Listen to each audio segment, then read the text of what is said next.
Objectifs.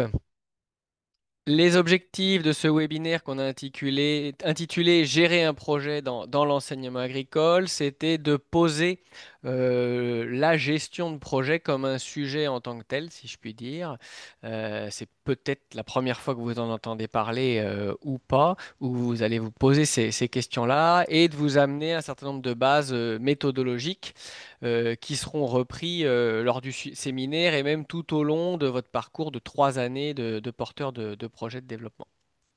Donc, finalement, ce que je veux vous amener un peu aujourd'hui, c'est une nouvelle façon de voir le projet.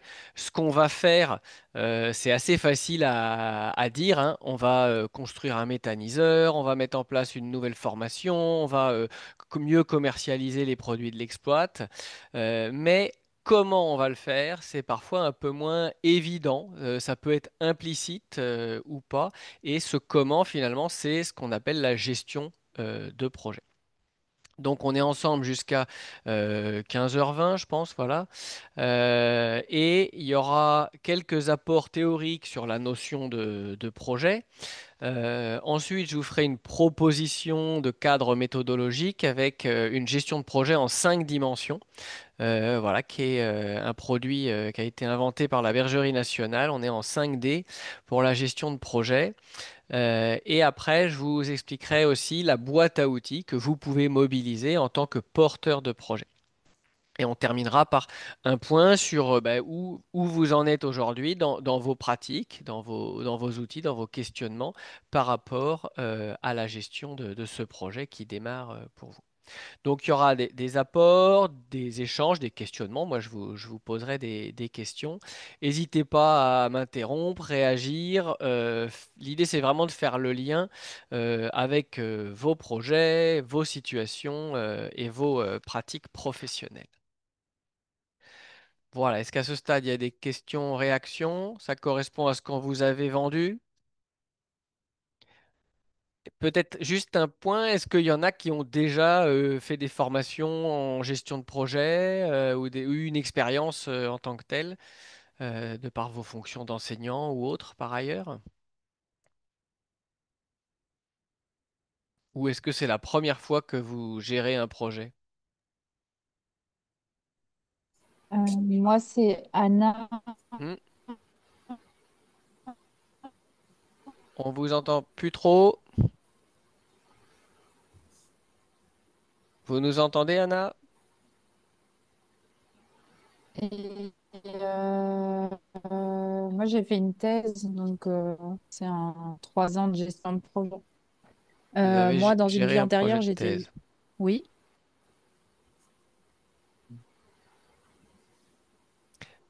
Ça coupe ou il y a des interférences? On vous vous entend pas très bien. m'entendez pas?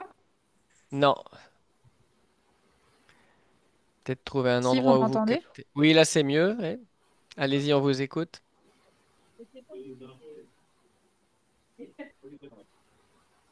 J'ai l'impression qu'il y a un décalage de 3 minutes. À ce point-là. Est-ce que vous pouvez peut-être changer de mode de connexion, que ça soit plus fluide? Bon. D'autres personnes qui ont des expériences en gestion de projet par le passé? Moi, oui, un petit peu. Moi, j'étais chargé de mission avant. J'étais chargé de mission au parc naturel régional. D'accord, ouais. Donc évidemment, il y avait beaucoup de, de portage de projets, que ce soit des suivis, des études, des chantiers, voilà. Et puis moi, je suis très investi dans le monde associatif aussi. D'accord. Donc voilà, on conduit pas mal de projets dans ces cadres-là. Oui.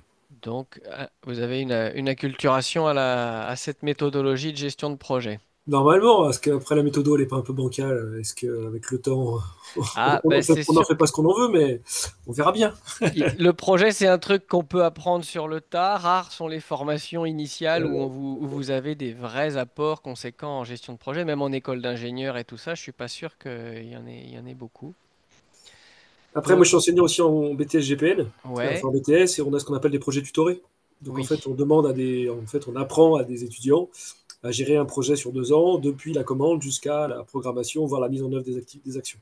d'accord. Donc là aussi, il Donc, y a des éléments de méthodologie que vous avez pu voir. exactement. Mais si je peux en récupérer plus, je serais très heureux de les Ah retranscrire. ouais, ouais. D'autres retours, partage d'expérience en gestion de projet ou en projet non géré, hein, ça peut arriver aussi. Moi, pour ma part, je l'ai beaucoup fait et beaucoup en tâtonnant. Du coup, je dirais pas que j'ai une grande expérience en termes de méthodologie. Le terme de tâtonnement me convient assez bien. Par contre, ça fait 3 ans que je travaille pour le CFPPA et ça fait 3 ans que je fais ça un peu tous azimuts. D'accord. Voilà. Très bien. Eh ben, ce que je vais vous présenter et vous proposer pourra donc vous faire réagir. Et c'est ça qui va aussi être intéressant. Eh ben, on va démarrer par quelques apports sur ce qu'est un projet. Finalement, ça vaut peut-être le coup de se le redire. Et surtout, on va voir qu'est-ce qui, dans la démarche de projet, amène, justifie, explicite finalement, quoi, rend clair le besoin de gestion. Alors, je vais partager mon écran. Partager. Hop, c'est parti. Et on projette. Alors moi, je suis bête et méchant, j'ai été voir dans le dictionnaire et la racine latine de projet, ça vient du latin progicere, et en fait c'est jeter quelque chose en avant. On parle de projectile, on parle de se projeter dans l'avenir. Donc on voit que derrière ce mot projet, c'est bien la notion d'énergie et d'avenir qu'on va retrouver au cœur de la démarche. Un autre dictionnaire, le Littré, plus littéraire, qui nous dit là que le projet, est-ce que l'on a l'intention de faire? Alors on dit parfois c'est l'intention qui compte. Est-ce que c'est suffisant en matière de projet et de gestion de projet? On va voir que non, il va falloir aller au-delà. Mais c'est quand même dans un avenir plus ou moins éloigné. Voilà. Donc c'est bien l'idée d'envie qui ressort aussi là-dedans. Le projet, c'est quand on a envie d'y aller, envie de faire des choses, envie de faire bouger les choses. On a l'Agence française de normalisation, AFNOR, qui a normé, si je puis dire, ce qu'est un projet et ce qui ne l'est pas. Alors, elle nous dit qu'un projet est une action spécifique et nouvelle, donc c'est quelque chose qui vient en plus finalement, qui n'existait pas avant, une structure en tant que telle. Cette action, elle va structurer méthodiquement, progressivement, une réalité à venir. Donc les choses vont changer et ça répond à un besoin pour laquelle cette réalité, on n'a pas encore d'équivalent. Donc c'est bien l'idée d'amélioration et de nouveauté qu'on va retrouver derrière ça. Quand vous faites la traite tous les matins à 6 heures, quand vous corrigez un paquet de 35 copies, vous n'êtes pas en mode projet, vous êtes en mode routine, en mode procédure, si je puis dire. Le mode projet, c'est pas pareil. La norme ISO 10006 a également établi ce qu'est un projet. C'est dire si dans les organisations, le service public, les entreprises, le fonctionnement en mode projet est quelque chose d'extrêmement répandu. Alors le projet, c'est un ensemble d'activités coordonnées et maîtrisées, c'est mieux, comportant des dates de début et des dates de fin. Tout ça est entrepris dans le but d'atteindre un ou plusieurs objectifs, hein, on peut se faire plaisir, conformes à des exigences de délai, de coûts et de ressources. Donc c'est bien là l'idée d'une organisation qui ressort de la démarche projet. Et le projet, en fait, il y a comment dire, une logique avec un point de départ. On va partir soit d'une idée, soit d'un constat, ou soit d'une commande. Parfois des trois. Quand on a les trois, c'est super, c'est royal. Je prends un exemple, par exemple, une idée. Tiens, ici, on faisait des formations au maraîchage bio. Voilà, vous êtes au café avec les collègues, j'ai vu un reportage, là, ça a l'air super, vous sentez le truc. Ça, c'est l'idée. On peut avoir un constat. Le constat, eh ben, les porteurs de projets en maraîchage bio sont mal formés et la preuve en est, il y en a 50% qui jettent l'éponge au bout de 3 ans. Donc on fait un constat qu'il y a un problème. Ou ça peut être une commande. Vous avez le directeur de l'établissement qui vous a demandé, voilà, il faut qu'on se place sur le marché de la formation professionnelle en maraîchage bio, c'est très concurrentiel, le privé est en train de s'y mettre. Et moi, j'ai le SRFD qui m'a appelé en me disant, il faut que notre établissement y aille. Idée, constat ou commande, on va identifier, formaliser un besoin, c'est-à-dire quelque chose qui n'existe pas, quelque chose qui doit changer. On va ensuite monter le projet dans cette boîte qu'on va détailler tout à l'heure. On va retrouver les classiques, hein, les objectifs, les actions, les moyens, les livrables. Ça, c'est notre entité projet en tant que telle. Et puis, on va aboutir à des réalisations, des résultats. Voilà, qui peuvent être immatériels, s'il n'y a pas que la construction d'un bâtiment, hein, mais ils peuvent parfois même être informels, si on est dans tout ce qui est le lien entre les personnes, les acteurs, la qualité des relations, les visions, voilà. On débouche sur des réalisations, des résultats. On a une situation actuelle ou une situation de départ qui n'est pas satisfaisante et on va vers un futur radieux ou du moins qui va être meilleur. Ça implique du changement, donc forcément de l'énergie et des moyens. Et pour finir, je dirais qu'il y a un début et une fin, sinon c'est pas un projet. Ça, c'est une bonne question à se poser aussi et que le projet, c'est un cycle, puisque une fois que vous êtes rendu là, c'est fort probable que vous ayez de nouvelles idées, vous avez rencontré de nouvelles personnes, vous avez de nouvelles expériences, ou alors vous connaissez mieux le sujet, vous faites des nouveaux constats, voire vous avez bien bossé et on vous a repéré et on vous repasse une commande et vous allez peut-être bien repartir sur un autre projet plus grand, plus petit, ou si c'est vous, ça peut être quelqu'un d'autre. Donc voilà un peu comment on peut schématiser la démarche du projet. La question que j'ai à vous poser, c'est est-ce que vous travaillez sur des projets? C'est-à-dire, est-ce que dans les aventures sur lesquelles vous partez, il y a de l'envie, il y a des besoins, il y a des nouveautés? Et quels sont-ils?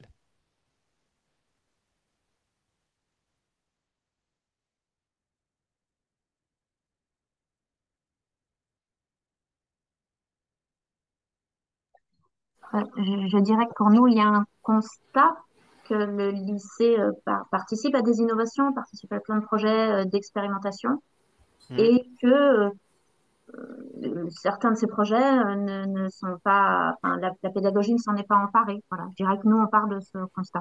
De ce constat-là, d'accord. Et est-ce qu'il y a une envie particulière? Oh, bah, Personnel ou lié au collectif? oui, je pense qu'il y a une envie, mais même de l'ensemble de l'ensemble des enseignants, effectivement, de trouver un moyen pour du temps déjà, je crois. Mais oui, un moyen de s'emparer de tout ça. D'accord, de mieux valoriser toutes ces innovations-là, quoi, qui Exactement. Et vous puis passent sous le nez. d'en faire profiter les apprenants. Ouais, ok, très bien. Fabien, ouais, des envies, des besoins? Nous, un constat, c'est que on a une exploitation agricole qui, à l'époque, produisait, mais continue à produire effectivement des produits de qualité, qu'on retrouve jamais dans nos assiettes effectivement au self. Qu'on a une déconnexion totale entre des naturalistes, hein, voilà, des étudiants, des profs naturalistes qui eux sont passionnés de transformation de produits naturels, une exploitation qui produit des bons produits et une cantine qui est encore basée sur de la commande de gros, voilà, de produits entre guillemets issus de la grande distribution. Et voilà, un constat qu'on a deux entités qui se côtoient mais qui se mélangent pas, quoi. Qui se côtoient mais qui se D'accord. mélangent pas. Et est-ce que vous avez identifié la nouveauté que doit amener le projet? La nouveauté, c'est mettre de la transversalité au milieu de tout ça. C'est voilà, un peu mieux valoriser nos produits, les faire connaître à nos gamins, leur montrer qu'on peut faire, voilà, qu'on peut faire des choses simples et bonnes à partir de tout ce qui nous entoure autour de nous. Voilà, on a pas mal de projets voilà, de botanique gourmande avec nos BTS GPN, mais qu'on aimerait aussi faire basculer dans la classe de pro. Voilà, remettre un peu la nature dans l'assiette, quoi. Ok, merci. Corinne ou Emmanuel, des envies, des besoins identifiés en ce début de projet? Corinne, oui.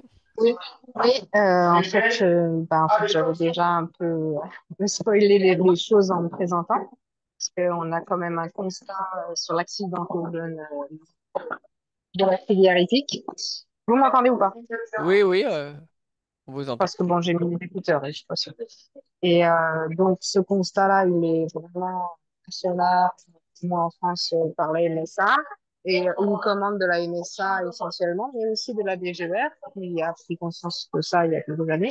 Et donc, il nous a soutenu, il nous avait d'ailleurs donné une petite subvention de projet qui s'appelait les pairs influenceurs, je crois. Un projet sur les pairs influenceurs D'accord. avec nos élèves, voilà. Et donc, ça fait la commande, MSA, DGR, inspection aussi d'ailleurs, qui est très associée là-dessus. Et une envie, alors, dit à moi, ça c'est sûr, je suis pas là pour, voilà, je suis vraiment là pour préserver les jeunes. Une envie d'une partie de l'équipe, pas de toute l'équipe. D'ailleurs, ça, si on en parle. Je voudrais bien savoir un peu comment mobiliser les autres, sans heurter qui que ce soit. Et voilà. Et puis, Ok, j'étais pratiquante aussi. d'accord. Très bien. Anna, vous avez pu vous reconnecter. On était en train de voir un peu quelles étaient les envies, les besoins, les nouveautés des projets de chacun.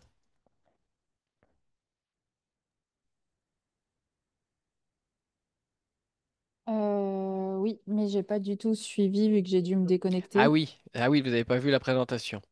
D'accord. Eh ben, on a vu que le projet, c'était de l'envie, c'était de la Oui, nouveauté, si, de ça j'ai suivi. l'amélioration.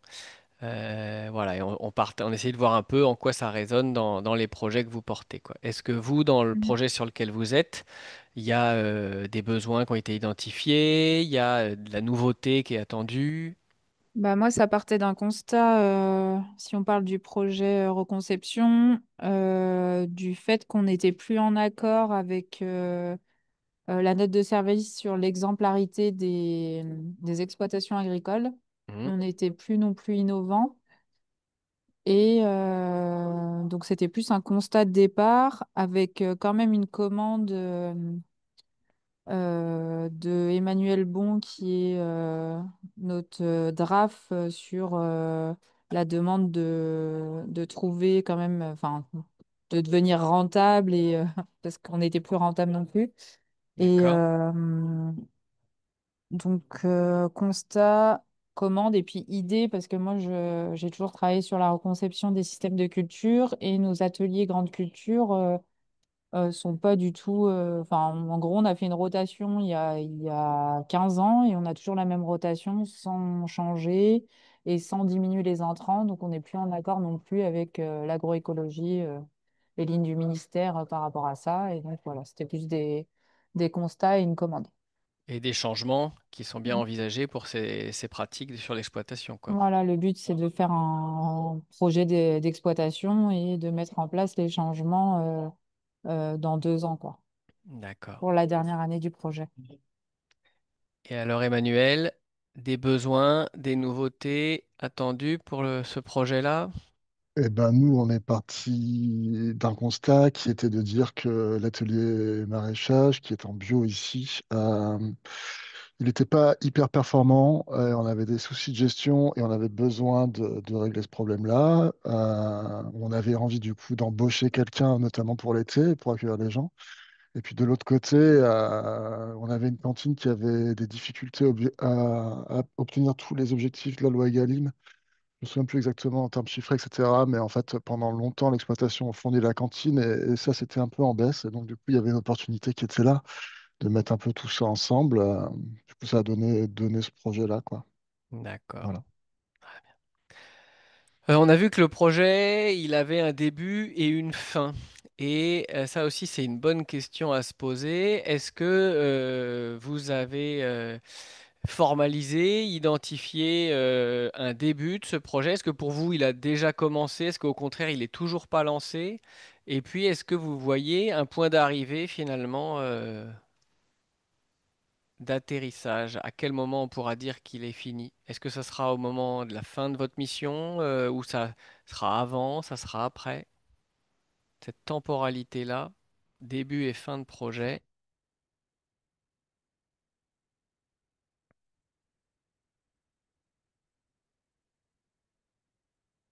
Comment vous la voyez?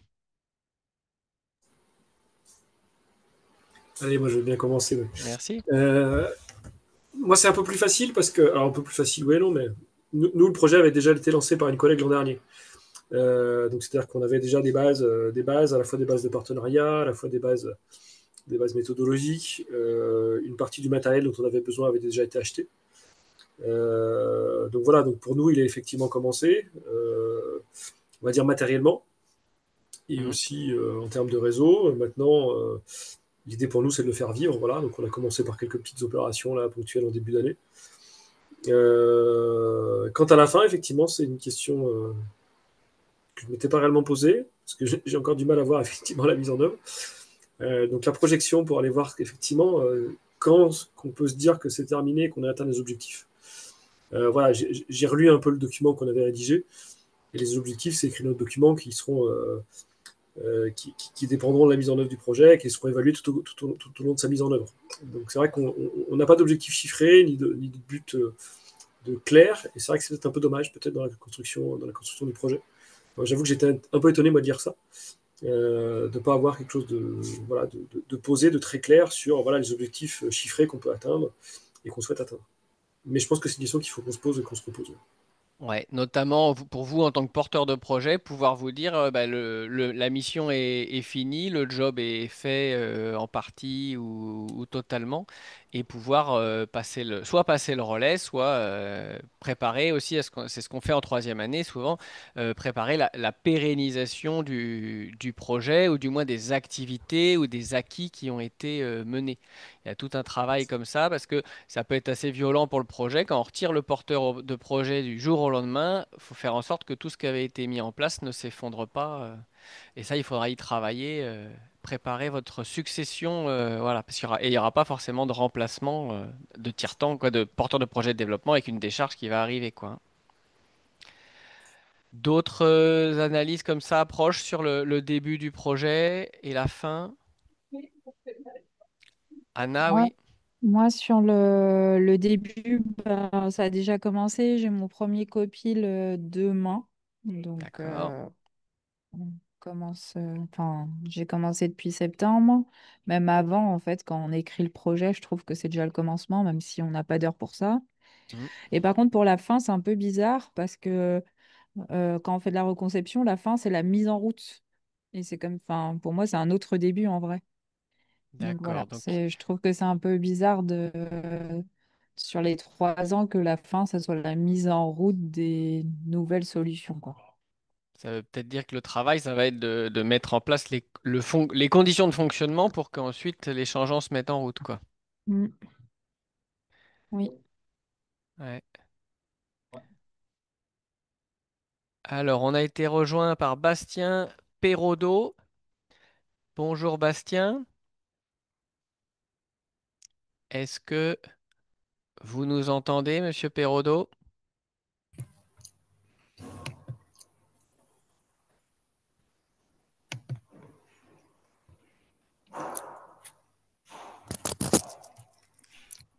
Bonjour, Bonjour. je vous entends, mais j'étais très très très à la bourre. Dans le coup, je suis en plein repas. Voilà, donc je Ok. coupe tout. On, Mais je on vous te... entends, je vous écoute. Bonjour Bastien. On te laisse finir alors. Voilà. Voilà. On est en train de faire le tour un peu des projets suite à une présentation qui a été faite sur ce qu'est un projet. Voilà. Euh, Début, fin de projet pour Séverine et Emmanuel, comment ça se voit ces choses-là?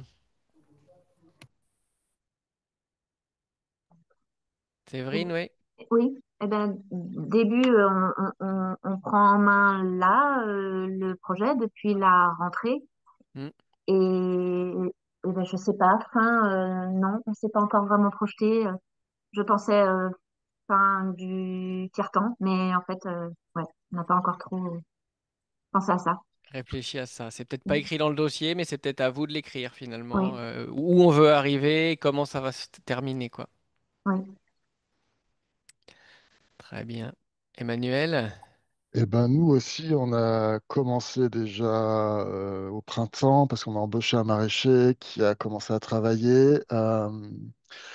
Ce qu'on n'a pas commencé à faire, c'est de poser des éléments très structurés entre nous, faire discuter tout le monde ensemble en fait. Mais on a commencé à produire différemment des légumes. Et par contre, on ne s'est pas du tout posé la question de la fin. En tout cas, moi-même, je ne me la suis pas posée. Par contre, c'est sûr qu'on s'est posé la question de pérenniser le projet, puisqu'en fait, il y a une création de poste. Mhm. Ce qu'on veut, c'est qu'il arrive, enfin, que l'activité soit rentable pour autofinancer son poste. Bon, on se posera mieux la question. Ok. On a vu que le projet, c'était aussi un ensemble d'activités coordonnées. Est-ce que ça, vous avez en tête pour les 3 années à venir, un ensemble d'activités qu'il va falloir coordonner? Vous reconnaissez bien là le programme d'action qu'il y a dans vos dossiers de candidature normalement? Ou ça aussi, ça reste à structurer et à préciser davantage à ce jour?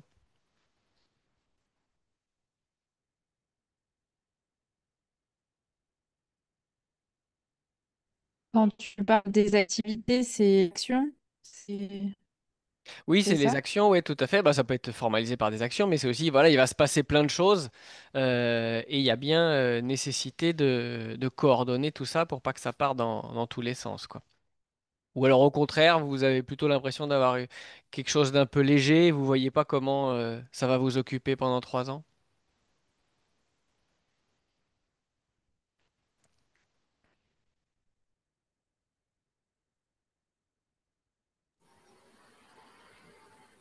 Bon, pas facile cette Non, question de non, moi, l'activité. je suis pas très inquiet sur le travail qui reste à faire. Nous, alors, je vois qu'on n'est pas les seuls, mais c'est vrai qu'on a récupéré ces projets à deux, hein, Hmm. parce qu'on ne pouvait pas effectivement assumer 6 heures chacun. Donc on est deux à se partager effectivement le travail et on a encore un peu du mal. On a encore du mal à vraiment définir une clé de répartition qui soit logique, cohérente tous les deux là. Voir comment qui fait quoi, comment on s'organise. Voilà. Après, c'est un peu la course de la rentrée aussi. Et on a du mal à trouver un petit temps pour se poser, pour discuter, pour mettre tout ça à plat. Mais voilà, je pense qu'on aura besoin de ce temps-là, nous, vraiment, pour redéfinir les rôles de chacun. Ne pas marcher sur la plate-bande du voisin. Et puis, c'est toujours pareil, c'est que quand chacun fait son truc de son côté, c'est savoir rendre des comptes et prendre le temps de rendre des comptes. Hmm. Euh, et ça Ça, fait souvent défaut. quand on travaille à quoi, il y a un intérêt dans les outils de la gestion de projet, c'est qu'un outil, si je prends la métaphore hein, du marteau ou de la scie, on peut se le prêter. Voilà.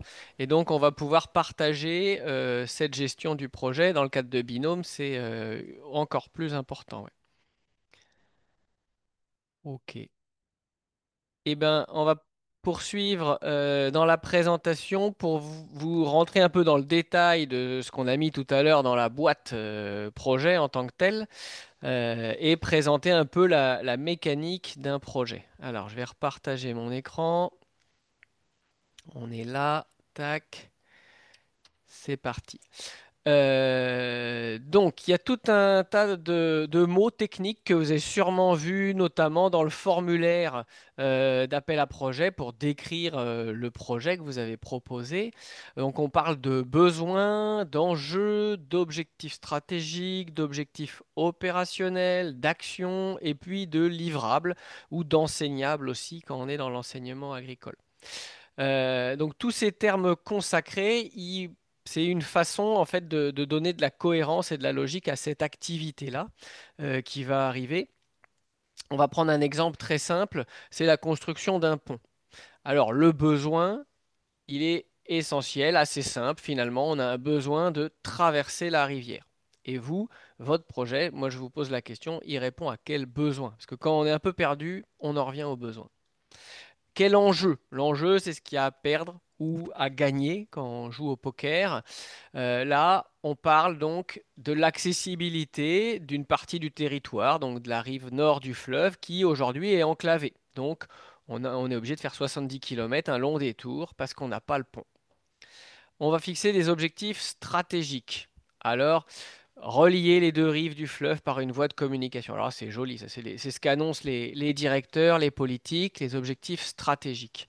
Objectif opérationnel, on rend les choses un peu plus concrètes. On décline construire en 6 mois un pont de 75 mètres de long entre les rives du fleuve.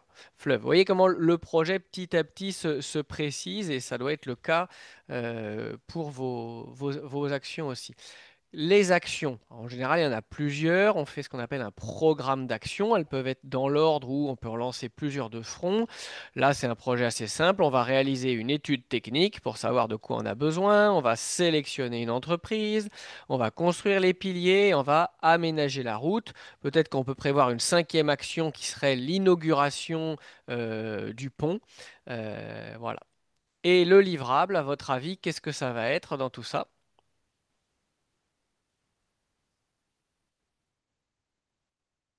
Le pont, et ben voilà, tout simplement. Le livrable, c'est concrètement qu'est-ce que vous allez laisser derrière, à partir de quel moment on peut dire que le job, il a été fait, tout simplement. Et donc, dans votre projet, pour que on arrive à du concret, pour que vous ayez l'impression d'avoir fait des choses utiles qui servent, il faut que vous y ayez de façon identifiée des livrables. Les enseignables, c'est des livrables qui vont servir à enseigner, qui vont servir dans les activités de formation. Idéalement, dans un projet de développement, eh ben, qui marche sur plusieurs jambes, une jambe technique, une jambe pédagogique, eh ben, vous devez avoir des livrables techniques, mais aussi des livrables pédagogiques pour que ça soit valorisé en formation, tout ça. Un petit apport sur le temps du projet et les différentes étapes. Il y a une première étape que j'appelle la mise en place dans la structure. C'est-à-dire le projet, c'est, on a vu une activité, une entité nouvelle, quelque chose qui n'existait pas avant dans l'établissement. Donc, on va trouver un chef de projet, constituer une équipe projet, réfléchir un peu à la gouvernance, c'est-à-dire comment les décisions vont être prises, puisqu'on n'est pas dans le cadre du fonctionnement d'un service ou d'un centre. Donc, comment les choses vont s'organiser. Parfois, on fait avant le projet un pré-projet, une étude de faisabilité, un diagnostic. On va commencer à chercher des partenaires, des financements, et puis on fait le point sur les moyens dont on dispose, dont il faudrait, les enjeux qu'il y a derrière, et on va valider finalement si on y va ou on n'y va pas. En parallèle, il était déjà là, voilà. Il y a le montage technique du projet en lui-même. Quelle est l'idée, la commande, le besoin? On se fixe des objectifs, des livrables, on étudie la faisabilité. Là, on commence à écrire un programme d'action, identifier des tâches, les répartir sur un planning, élaborer un budget, identifier les risques. Qu'est-ce qui pourrait nous arriver comme problème? Et puis, on va se fixer des indicateurs, indicateurs d'avancement, indicateurs d'évaluation. Ça, c'est la première phase. Une fois que les deux sont réalisés, on va passer en phase opérationnelle. Et là, on va commencer à travailler, commence à se faire plaisir. On lance le projet, on a mis en place des outils de gestion, bien sûr, on met en place les actions.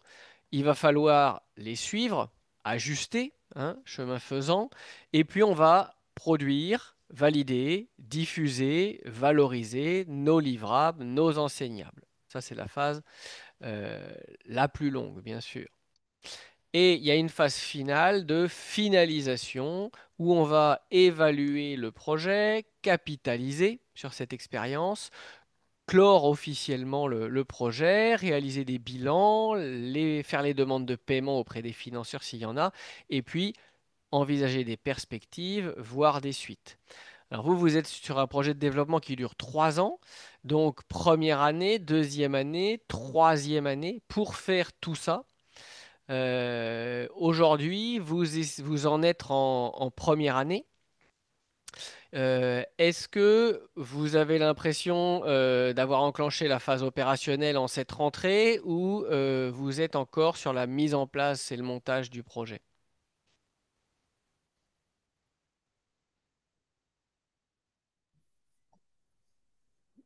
Oui. Nous, on serait plutôt sur la phase du diagnostic, là encore. D'accord. Donc, il y avait la réalisation d'un diagnostic, mais vous avez quand même établi déjà un programme d'action en théorie.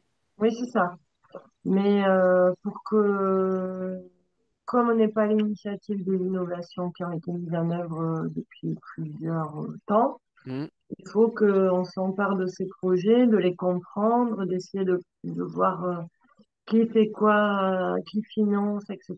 Donc, on essaie de plutôt comprendre et s'approprier les innovations. Donc, moi, je dirais, là, oui, on sait ce qu'on veut, on connaît le livrable, ouais, mais il nous manque encore, bah là, on est vraiment dans le diagnostic, s'approprier les différentes parcelles.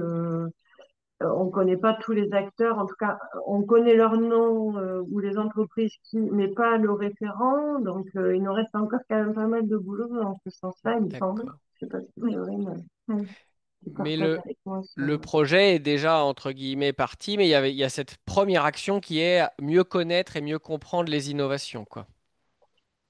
Oui, voilà. Et puis, le livrable, bon, en tout cas, ce qu'on attend de nous, on sait aussi que c'est de la communication et de la pédagogie. Voilà. Après, D'accord. on va essayer de voir comment on peut arriver à ce point final. Alors, ce diagnostic-là qui est réalisé pour commencer, c'est peut-être un livrable en lui-même, s'il est formalisé, si je puis dire, et qu'il va vous permettre, s'il va permettre d'appuyer les actions et de les orienter, ça peut être un premier livrable au bout d'une première phase. Voilà le diagnostic, voilà les innovations, voilà la situation de l'exploit. Et maintenant, on a, nous, nos objectifs de mieux valoriser ça, et donc, on s'appuie dessus. Mais vous auriez un premier livrable là. Ah, c'est pas mal. Merci. Et hop, vous avez coché la case, livrable. Super. D'autres positionnements de projet où vous en êtes aujourd'hui? Est-ce que... Alors,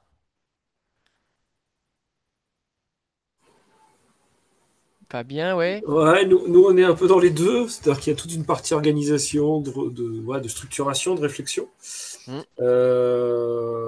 Voilà, donc on n'a même toujours pas rencontré notre directrice pour vraiment caler tout ça et repartir et reposer les bases de tout ça. Par contre, en parallèle, voilà, vu le timing, on a déjà lancé nous, des opérations, on a accueilli des groupes, voilà, des personnes étrangères à qui on a voilà, fait une journée, une matinée de cueillette et une matinée de transformation. Et là, on est en train de préparer notre jardin, notre jardin de production voilà, légumes sur une parcelle du lycée qui était totalement inutilisée depuis des années. Donc voilà, les opérations de mise en œuvre du jardin sont en place. Les jeunes commencent à travailler effectivement sur le principe de permaculture, sur voilà, le principe de mise en œuvre. Donc c'est un peu les deux en même temps. C'est pas toujours évident. Des fois on se dit est-ce qu'on va pas un peu trop vite, puis on se dit que voilà, le temps est aussi un peu compté. Donc voilà, un peu difficile de gérer voilà, où est-ce qu'on va et à quelle vitesse on va, et puis finalement se dire bon voilà, ouais, maintenant qu'on y est, il faut qu'on y aille. Donc voilà, c'est un peu entre les deux quand même, des fois. Oui, oui, parce qu'en fait, il y a des choses qui sont déjà parties parce que vous battez le fer tant qu'il est chaud, et je pense que ça, c'est important hein, d'être réactif et quand il y a des choses qui démarrent, bah, faut aussi, c'est bon, on y va, hein. Mais faut rattraper toutes les étapes et tout le travail de gestion du projet, ça va aussi être ça, d'essayer de mettre un peu en phase les différentes étapes. Il y a peut-être un moment où vous serez bloqué sur vos étapes techniques parce que bah, vous n'aurez pas bien établi, voilà, vous n'avez pas encore de comité de pilotage ou bon, donc là il faudra voir venir ces éléments-là et essayer de réajuster le calendrier. Ok. D'autres retours, Bastien? Oui, pourquoi pas. Mais nous, c'est déjà bien formalisé tout ça, comité de pilotage, partenaires, actions. Mais j'ai eu la chance d'avoir une décharge, enfin pas une décharge, mais des briques agroécologie pour formaliser le projet et écrire le projet en amont. Donc on a pu déjà y réfléchir pendant au moins un an avant. Et donc on avait pu structurer ces éléments d'objectifs, de comité de pilotage, d'action, de livrables de manière assez précise au sein de l'établissement. Et ce qui vous a permis de là démarrer des actions déjà concrètes Ah pour bah, le début de l'année? oui, complètement. Ouais. Bon, après, il y a toujours des. Pour moi, le principe d'un porteur de projet ou d'un chef de projet, son meilleur outil, c'est un crayon à papier. Parce qu'il y a ce qu'on prévoit et puis il y a les aléas derrière. Donc, je manque un peu de matériel pour différentes raisons liées à la trésorerie essentiellement. Mais dans le coup, c'est pas grave. On a inversé des choses. On a inversé des choses. Mais Ok. c'est Bon. parti à fond, hein. Très bien. Est-ce qu'il y en a dont le projet est pas parti à fond ou surtout on n'y voit pas clair et on se dit qu'on a encore pas mal de choses à construire?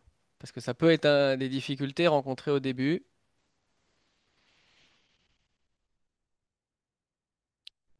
Non. Eh ben, c'est super si cette année on n'a pas de gens bloqués qui ne voient pas où ils vont, parce que ça peut arriver, hein. Ça peut arriver selon les projets. On a récupéré un projet voilà, qui était mal ficelé. Voilà, il y a des choses qui peuvent être à reprendre, à revoir. Eh ben, on va poursuivre et là, je vais vous parler de l'équilibre du projet. Le projet repose sur des équilibres. Alors, lesquels? Trois contraintes fondamentales. On connaît ça en toute organisation d'activité, hein. La qualité, les coûts et les délais. Et puis, au milieu, vous auriez le projet parfait. On travaille, on fait des super choses, ça coûte pas trop cher et on respecte les délais. Et en fait, est-ce que le projet parfait existe à votre avis? Eh ben non, le projet parfait n'existe pas.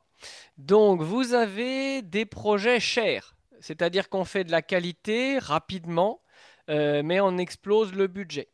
Voilà. Alors parfois, on n'a pas le choix, et en plus il y a de l'argent, bah, on y va. Vous avez le projet lent. Le projet lent, on respecte le budget, on dépense pas trop et on s'applique, on fait de la qualité. Par exemple, typiquement quand on fait tout nous-mêmes plutôt que de faire appel à un prestataire extérieur. Mais on va exploser les délais puisque ça va être très très long. Vous n'avez pas que ça comme métier. C'est la première fois que vous faites des diagnostics de parcelles. Donc forcément, ça va prendre plus de temps. Pas mal de projets lents dans l'enseignement agricole plutôt que de projets chers. Vous avez après le projet bâclé. Le projet bâclé, eh ben, on fait pas cher, on fait vite, mais en fait, on n'a pas fait grand-chose ou ce qu'on a fait n'a pas fait vraiment bouger les lignes. Voilà.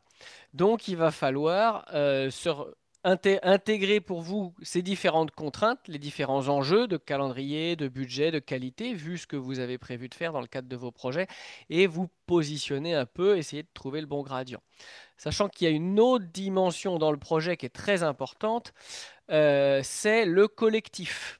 Donc, dans quelle mesure vous avez des gens avec vous qui vous soutiennent moralement, qui ont une capacité de travail et tout ça.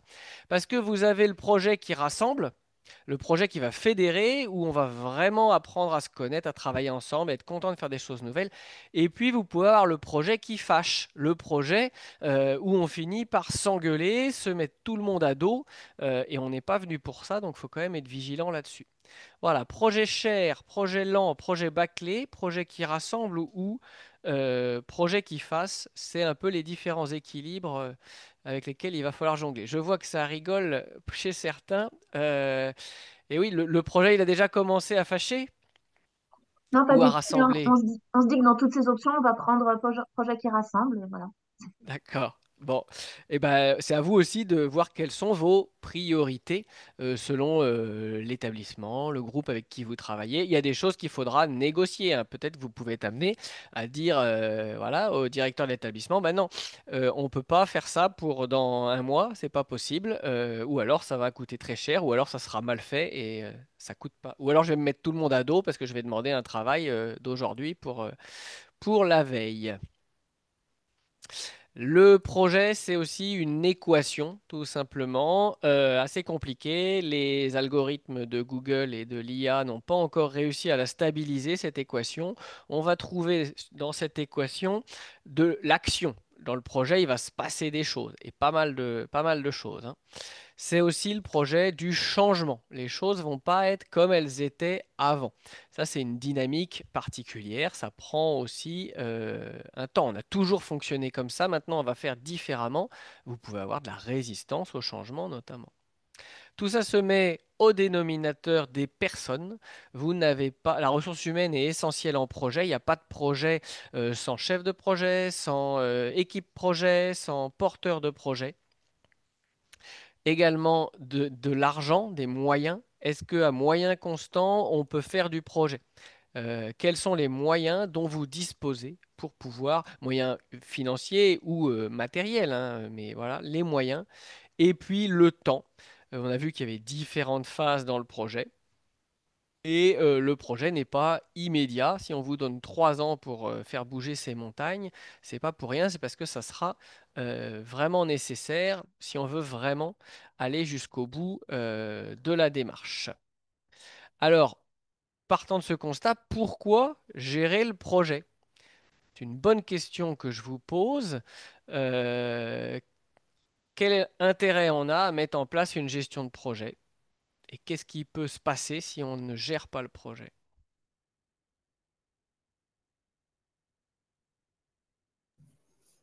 Bastien, ouais. Bah, il peut s'arrêter, tout simplement. Pourquoi il s'arrêterait le projet qui n'est pas géré alors? Bah, j'ai entendu, même la dernière fois, il y a plusieurs personnes qui sont dans le cadre de reconception. Hmm. La reconception, enfin, chez moi, c'est pas forcément naturel. Enfin, chez moi, dans notre lycée, donc il faut pousser, il faut inciter, il faut montrer, et il faut faire rencontrer. S'il n'y a pas une impulsion de départ, bah, ça s'arrête, quoi. Alors ça fait plus penser à l'animation, l'impulsion de départ, toutes les fonctions que vous avez dit là, qu'à la gestion en tant que telle. D'autres idées? Pourquoi gérer un projet?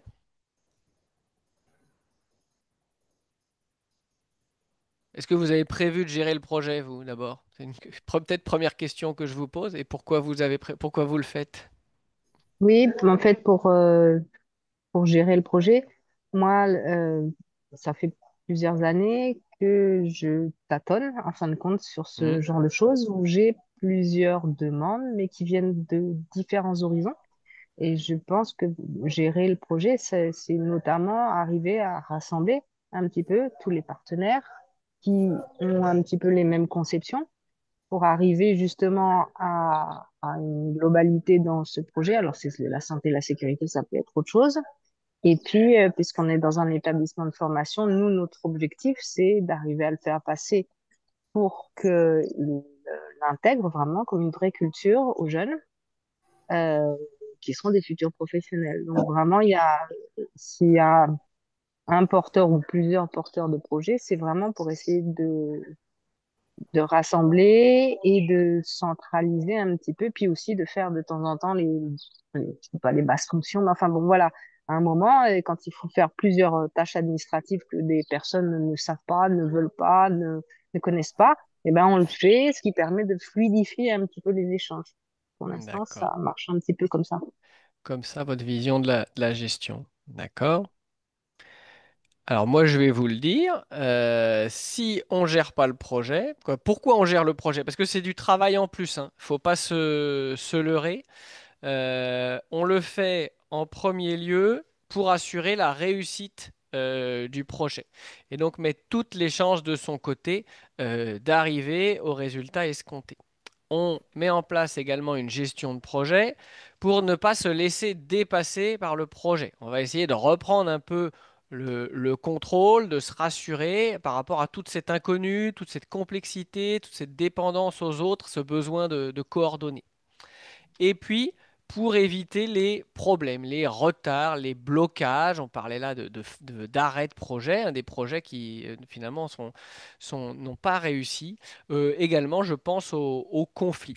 Et donc, en fait, un projet géré, c'est un projet plus compliqué, mais c'est un projet qui est assuré, si je puis dire.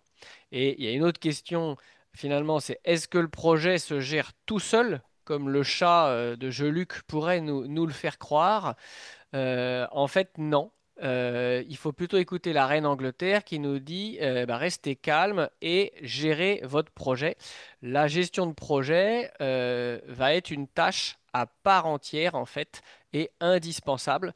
Et finalement, le responsable de projet, c'est son métier principal. Il va plutôt faire, penser le faire, que être dans l'opérationnel et faire à la place des autres. Alors, il y a des choses, il n'y a que lui qui peut le faire, il y a des moments, il faut bien qu'il montre l'exemple, qu'il initie les choses ou qu'il vienne en secours, mais idéalement, le chef de projet n'est qu'un chef d'orchestre, finalement, qui arrive à mobiliser, coordonner l'ensemble des moyens humains, techniques, financiers, au service de l'action. Ça, c'était pour expliquer ce que c'est, pourquoi on va gérer le projet.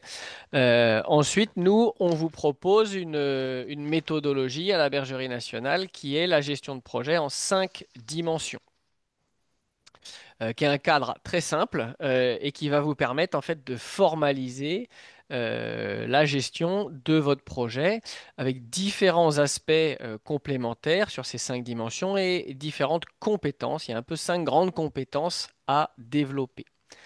Est-ce que vous avez une idée de ce que pourraient être les 5 aspects, les 5 dimensions de la gestion de projet?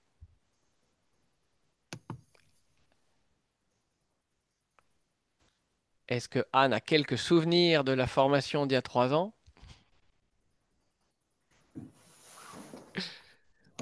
Non, mais en fait, je pensais peut-être à la communication, savoir, ouais, parler et communiquer auprès de l'ensemble de la communauté déjà pédagogique et après aux différents partenaires. Ça me semble Du important. collectif. En Ouais. effet, la communication va être une des dimensions de la gestion de projet, dans l'idée de faire connaître, faire comprendre le projet en lui-même, mais aussi les changements en cours ou à venir. Donc, on a tout un tas d'activités qui vont être de l'ordre de la communication. Voilà, interne, externe, interpersonnel, officiel, mais ça, il va falloir communiquer pour mener le projet à bien. Autre idée d'aspect à prendre en compte quand on veut gérer son projet?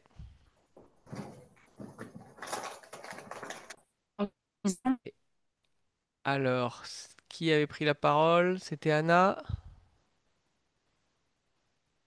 Non? Alors, ah oui, on a bien 3 minutes de latence entre les prises de parole d'Anna et le son qui nous arrive. Eh bien, les autres dimensions de la gestion de projet, je vais vous les donner puisque vous êtes venus pour ça. Hein, vous aurez attendu 1 heure quand même, c'était long.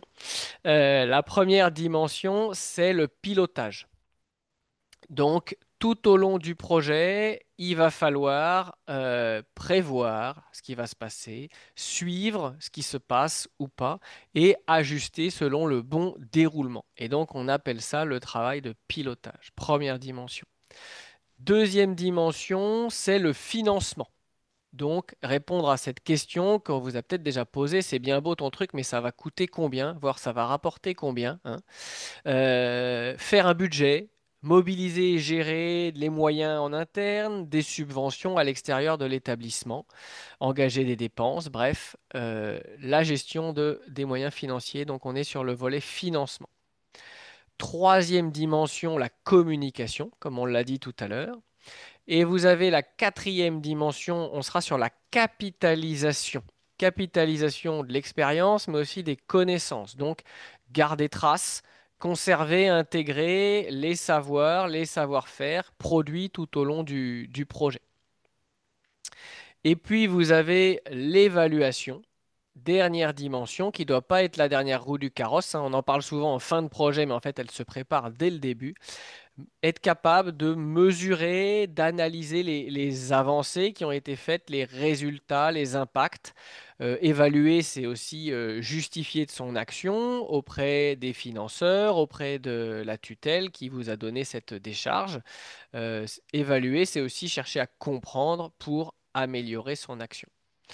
Donc, gérer un projet, c'est piloter le projet, financer le projet, communiquer sur le projet, capitaliser sur le projet et évaluer le projet. Tout ça fait la gestion et c'est une question d'équilibre une fois de plus parce que vous pouvez avoir des projets, par exemple, avec une très bonne mise en œuvre des actions. Voilà, c'est des usines à gages, mais on a un très bon pilotage, donc ça fonctionne très bien.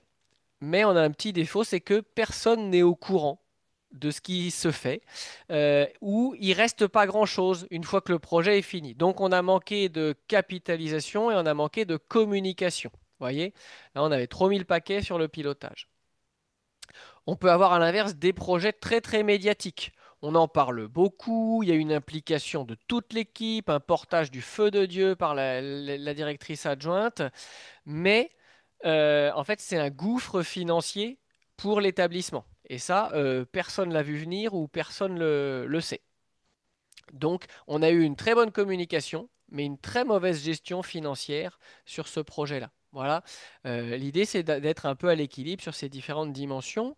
Selon la nature du projet sur lequel vous travaillez, vous n'aurez peut-être pas la même importance. Si vous allez construire un nouveau bâtiment d'élevage, vous aurez un volet financier énorme. Il faut aller chercher 500 000 francs ou 1 million de subventions européennes ou régionales.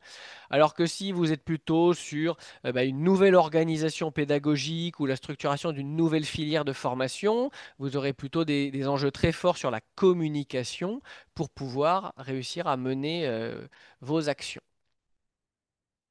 Est-ce que ces 5 dimensions vous parlent et sont claires pour vous? Est-ce que vous y reconnaissez déjà des choses que vous avez commencé à faire pour gérer le projet? Oui, à propos de financement, Ouais. bon, nous, on a commencé à mettre en route parce que, ben, en fait, le projet, comme je vous ai dit, était roulé déjà un petit peu. Hmm. Euh, et on a intitulé à chaque fois qu'on fait les devis. On l'appelle projet ADT typique, par exemple, mais ça pose un petit problème. Je sais pas, j'ai pas trop compris comment ça marchait au niveau de l'établissement. Hmm. Sur le versement de la subvention ou pas. Enfin voilà, même c'est pas clair au niveau de mon agence, enfin de mes secrétaires comptables. Pour l'instant, je fais surtout des décaissements. Mais pour savoir, par exemple, si ça va être, si les subventions vont être versées au fur et à mesure, remboursées au fur et à mesure, au début, si c'est quelque chose qui va être donné à l'établissement, bah, bien entendu sur justificatif, il n'y a aucun problème. Voilà, c'est pas clair si comment ça va se dérouler. Et du coup, pour nous, enfin, en tant que porteur de projet, pour l'instant, je tiens les comptes, mais ce sont des comptes virtuels et on a, voilà, c'est pas clair. Et pour D'accord. le Mais donc, reste, il y a un sujet sur il y a un sujet sur la mobilisation de l'enveloppe oui. financière qui a été Ouais, obtenue, quoi. voilà. D'accord. D'autres personnes qui voient des sujets forts de pilotage, de communication, de capitalisation par rapport ou d'évaluation par rapport à ce qu'ils vont faire? Ou alors ces mots-là sont nouveaux dans votre démarche de projet?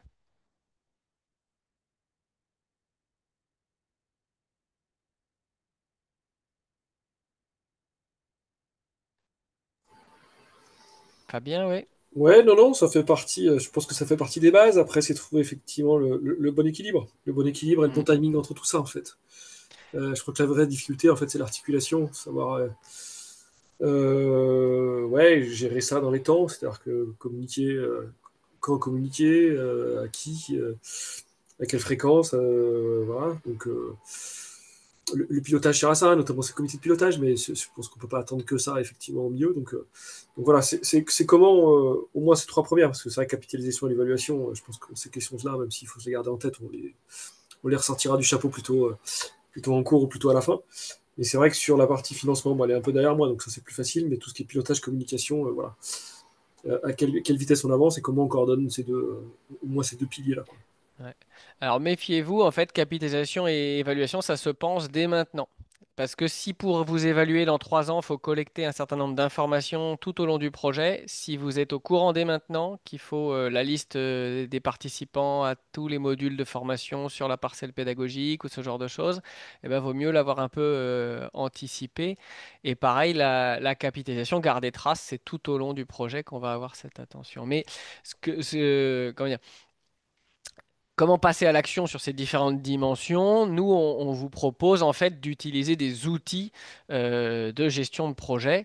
Et donc, il y a une boîte à outils du porteur de projet. Donc, je vais vous la présenter, je vais vous la donner bien sûr tout à l'heure. Voilà, donc c'est une bonne vieille boîte à outils. C'est le modèle Facom 5 cases. Une case pour le pilotage, la communication. Vous voyez, à chaque fois, j'ai essayé de synthétiser ces dimensions avec une phrase courte, hein. Capitalisation et évaluation. Et vous devez avoir, en tant que porteur de projet, votre boîte à outils avec un ensemble d'outils qui vont vous permettre d'avancer. Concrètement, qu'est-ce que c'est qu'un outil? Alors, vous avez des outils pour le pilotage, par exemple. Je pense à la formalisation de fiches actions, à la réalisation d'un diagramme de Gantt. Vous avez le dossier de candidature aussi, qui est un document cadre qui a fixé finalement ce qui a été contractualisé avec la tutelle, toute la structure du projet, s'y référer, c'est important. Vous avez par exemple comité de pilotage, qui est un outil de pilotage, la réunion d'équipe, la matrice d'Eisenhower, je ne sais pas si vous connaissez, qui est un outil qui permet de classer l'ensemble des sollicitations qui viennent à vous selon deux gradients, l'importance et l'urgence. Ça vous y permet d'y repérer un peu dans la gestion du quotidien pour ne pas être débordé. Vous avez des outils pour le financement. Avoir un budget, faire une petite typologie des dépenses du projet. Si c'est de l'investissement, du fonctionnement, ça ne sera pas la même façon de le travailler, de le faire passer. Vous avez des outils pour identifier les financements potentiels supplémentaires. Je pense à la plateforme Aide Territoire, qui est un moteur de recherche sur tous les financements publics possibles pour l'enseignement agricole. Et puis, nous, on a mis en place des outils comme le décodeur de notices d'appel à projet pour y voir clair un peu dans toutes les règles de financement public ou privé. Sur la communication, alors qu'est-ce qu'on a comme outil? On a avoir un annuaire et des listes de diffusion. C'est la base, mais c'est pas toujours le cas. C'est pas forcément des choses très élaborées, mais pouvoir en quelques clics envoyer un mail, à l'équipe projet rapprochée, à l'ensemble des enseignants de telle ou telle filière, aux parents d'élèves, bref, voilà, pouvoir structurer un peu ces canaux de communication. Avoir aussi pour communiquer, je pense, une trame de présentation express. C'est-à-dire, est-ce qu'aujourd'hui vous êtes capable de présenter le projet en 3 minutes ou en 10 minutes ou en 20 minutes? Parce que ça, vous allez le faire, mais tout le temps, surtout au lancement, qui vous êtes, ce que vous faites. Et là aussi, il faut être bien outillé pour que ça se passe bien.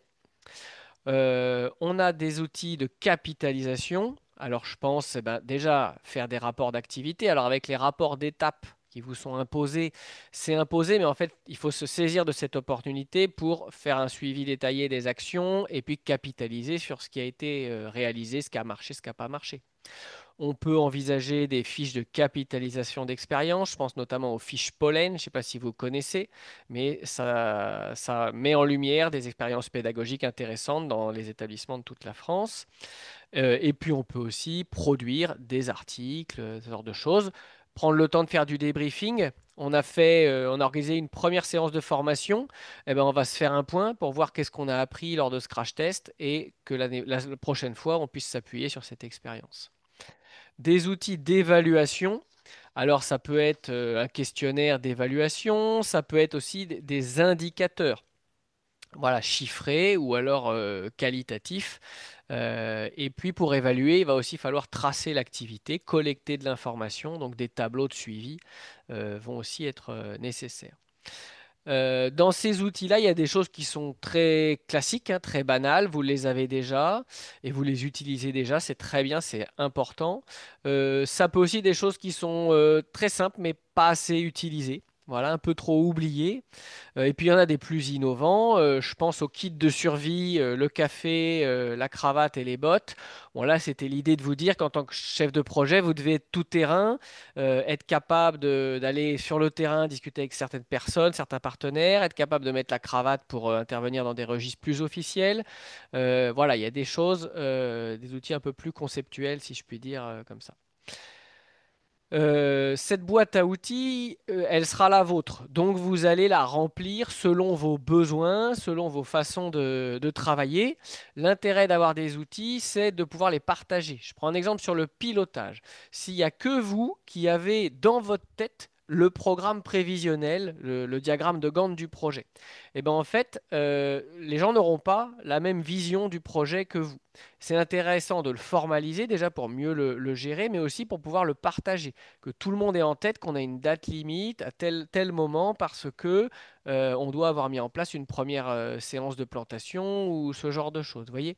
Donc c'est vous qui allez rester ou le binôme les gestionnaires du projet, mais ça permet de formaliser cette gestion et de l'expliquer, de la montrer et puis de la discuter.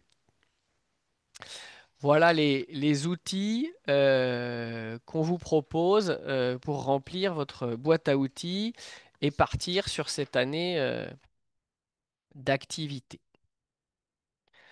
Je vais vous donner la boîte à outils et puis elle est en ligne. En fait, vous retrouverez tous ces outils-là sur le site ADT. Il y a un onglet porteur de projet et vous avez l'ensemble de ces outils qui sont explicités. Parfois, on peut les télécharger, des modèles de budget, de trames de présentation, des plans de communication, des stratégies d'évaluation.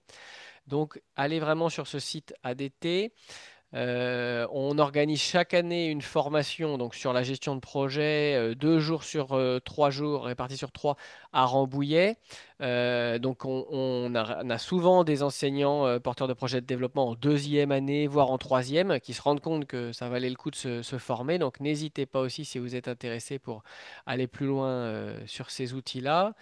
Et sinon, allez voir le site ADT ou solliciter la cellule d'animation, donc Laure Lécuyer ou Anouchka Ben Saïdi, si vous cherchez des choses qui ont été utilisées par d'autres porteurs de projets pour gérer leur projet.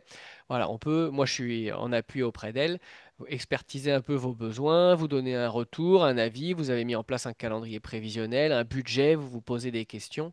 On peut échanger et vous appuyer dans ce sens-là. Alors, je vous donne la boîte comme ça, vous aurez le papier sous les yeux.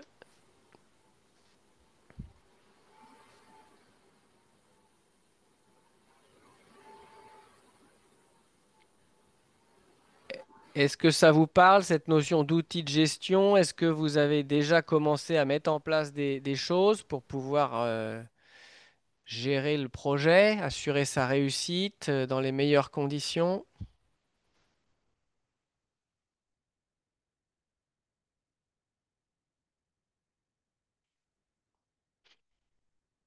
Donc, vous pouvez télécharger dans le chat le PDF de la boîte à outils qui liste tous les outils.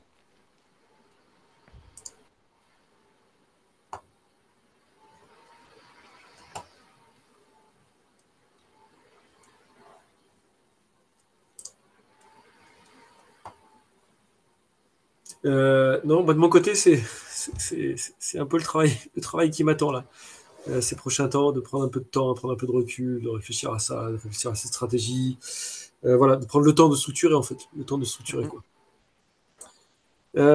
J'en profite pour poser la question parce que c'est pareil, moi il y a tout ce qui est vraiment approche très administrative, j'avoue que je ne maîtrise pas et que la passation a été, enfin, il n'y a quasiment pas eu de passation avec ma collègue qui est partie, mais tu parlais de rapport imposé. Est-ce que faut qu'on voit avec peut-être nos référents locaux, mais peut-être que tu as cette info-là.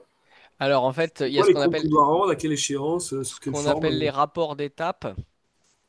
Et donc, tous les ans, sur la plateforme Mes démarches simplifiées, vous allez devoir renseigner tout un tas d'informations sur où en est le projet. Voilà. Alors, il me semble que ça intervient en fin d'année. Malheureusement, je n'ai pas les dates exactes. Il faudrait demander à Laure Lécuyer, qui est votre secrétaire de la cellule d'animation, et qui pourra vous donner ces éléments-là. Voilà, à la fin de la première année, à la fin de la deuxième année, à la fin de la troisième année, il y a un rapport d'activité à fournir. Voilà. Mais j'ai pas plus d'éléments sur les dates exactes.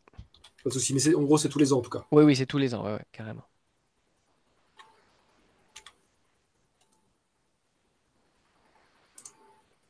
Elle nous a dit que pour la première année, c'est à peu près en mai, à la dernière réunion, là, enfin la réunion d'il y a 1 ou 2 semaines. D'accord, il y a eu une première réunion là de calage pour les premières années. Et Ouais. donc, c'est en mai. C'est une démarche. Alors, on vous demande pas d'en écrire des tonnes et des tonnes, mais il faut quand même avoir un peu réfléchi à différents points sur le projet. Et puis, il faut avoir ses codes sur mes démarches simplifiées et tout ça. Il faut réussir à accéder à la plateforme, si je puis dire.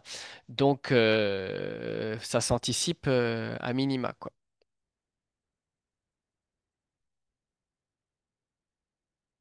Ces codes, moi, j'ai pas pu être là il y a 15 jours. Ils vous les ont déjà donnés ou c'est. Eh ben, il va falloir sûrement les récupérer de l'ancien dossier qui avait été déposé. C'est-à-dire que comme le dossier a été déposé sur mes démarches simplifiées, alors je vous dis ça, les dépôts de candidature se font sur mes démarches simplifiées, mais est-ce qu'on vous a dit que ça se faisait aussi les rapports d'étape? Ceux qui ont participé à la dernière réunion. Alors, elle nous a dit exactement, j'ai repris mes notes, rapport d'étape donc sur mes démarches simplifiées du 20 Ok, avril au 15 mai. Faut voilà. le 15 déposer. mai, vous pouvez plus renseigner votre rapport d'étape et vous êtes hors délai, hors des clous. On va pas vous sucrer la décharge, mais ça va commencer à être compliqué à rattraper. Voilà.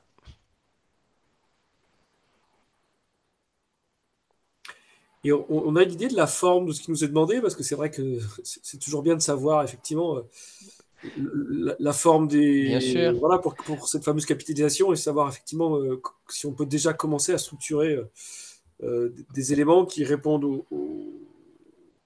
aux besoins, notamment de ces dossiers de mi-parcours-là. Eh ben, moi, je n'ai pas la structure du dossier, mais vous pouvez l'obtenir en le demandant à la cellule d'animation, à Laure Lécuyer, là.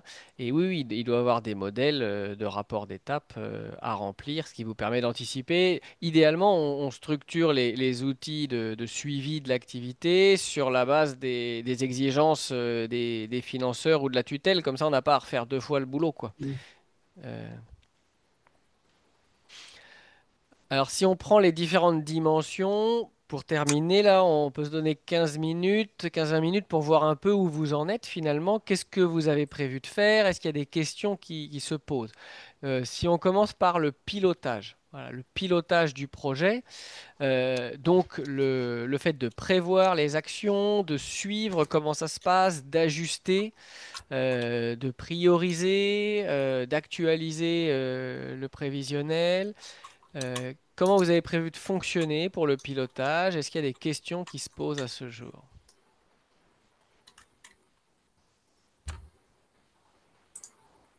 Oui, moi j'ai une question. On nous a demandé un diagramme de Gantt, donc super ultra détaillé. Et je veux savoir un petit peu, bon, ça va être difficile, effectivement, il va falloir être un petit peu souple, notamment parce que ben, on n'a pas obligatoirement les mêmes collègues qui étaient contractuels, qui étaient là, les classes qui nous étaient affectées, qui nous étaient pas, etc. On n'a pas obligatoirement le même contexte. Est-ce qu'on doit, par exemple, refaire ce diagramme de Gantt, se le réapproprier, ou est-ce qu'on peut utiliser un autre outil que le diagramme de Gantt? En fin de compte, bon, il est bien, mais sur 3 ans, en fin de compte, sur le déroulé du projet, bah, on voit pas bien les choses sur les interventions, ce qu'il y a à faire, etc. En tout cas, à part avoir un double écran, je n'y arrive pas. Voilà. Et D'accord. sinon, est-ce qu'on peut utiliser un autre outil?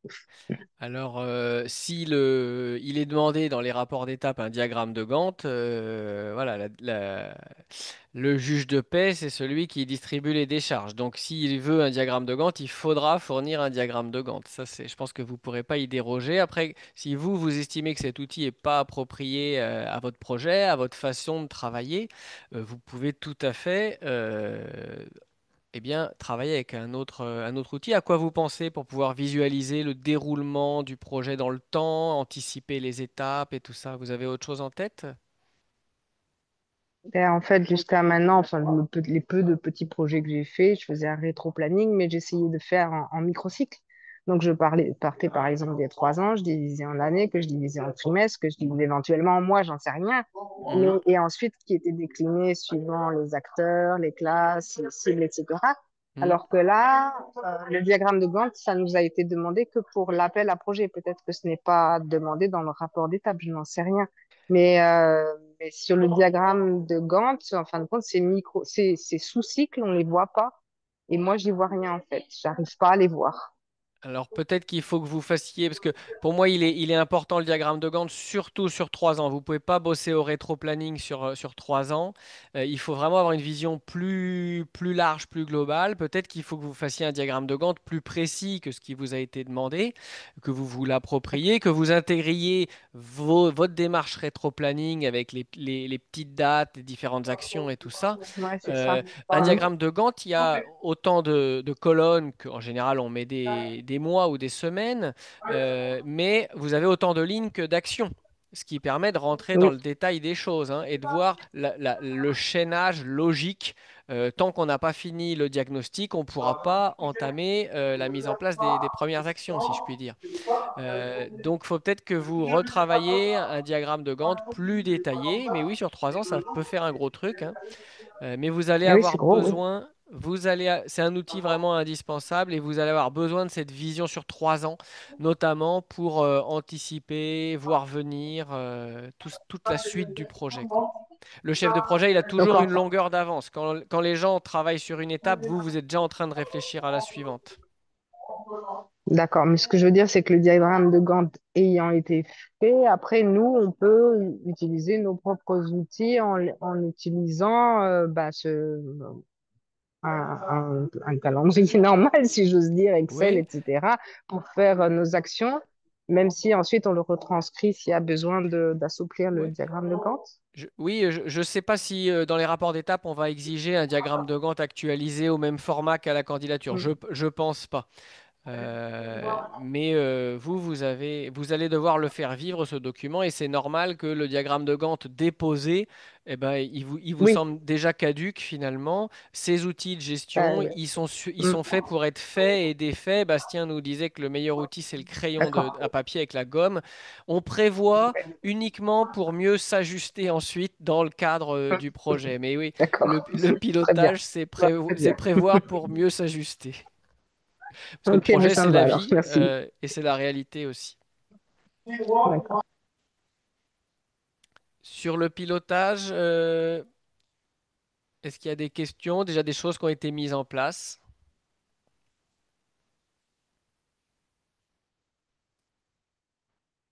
Non, rien de prévu pour piloter le projet? Pas de comité de pilotage? Si? Bon, bah ça, c'est un outil important.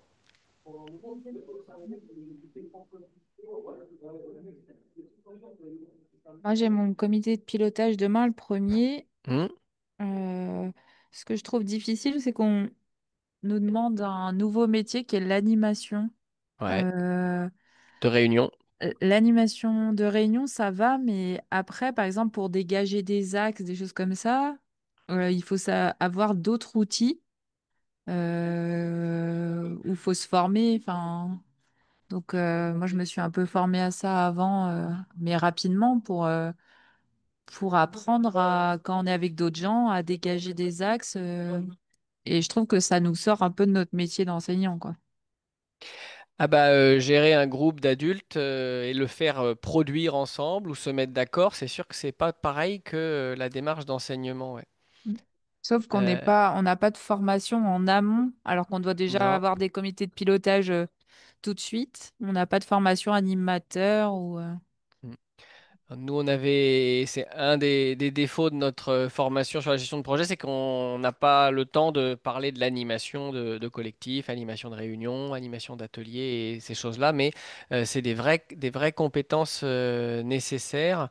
C'est en y étant confronté qu'on se rend compte du besoin, de ce qui marche et de ce qui marche pas. Ouais. Il y a tout un tas de catalogues de techniques d'animation, mais les recettes toutes faites marchent pas forcément. Il faut toujours se les approprier et bien réfléchir en amont de quel est l'objectif de cette animation, où est-ce qu'on veut emmener le groupe. Et tout un tas de choses qui sont vraiment de l'informel, du feeling dans la façon dont la réunion va être animée, guidée. Est-ce que c'est vous? Est-ce que c'est le D1? Ça dépend s'il y a des partenaires ou pas, mais voilà. Et là, chaque projet, chaque collectif fonctionne différemment. Et je note ce besoin de monter en compétence sur l'animation des groupes. Si on passe sur le volet financement, est-ce que vous avez des choses prévues par rapport aux aspects financiers du projet? Et est-ce qu'il y a des questions qui peuvent se poser?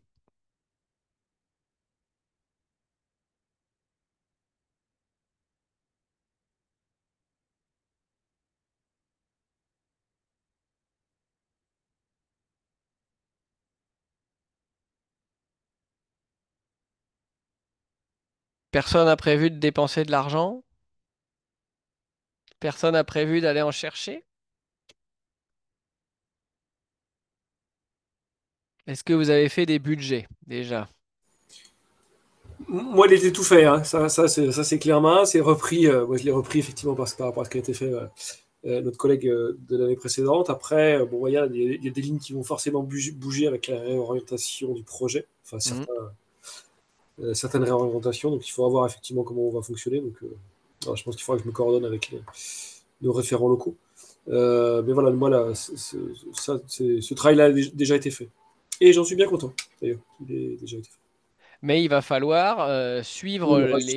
l'engagement des dépenses. Déjà, engager les dépenses, dire que faire les demandes de devis, contacter les fournisseurs et tout ça, c'est peut-être bien à vous que ça va revenir.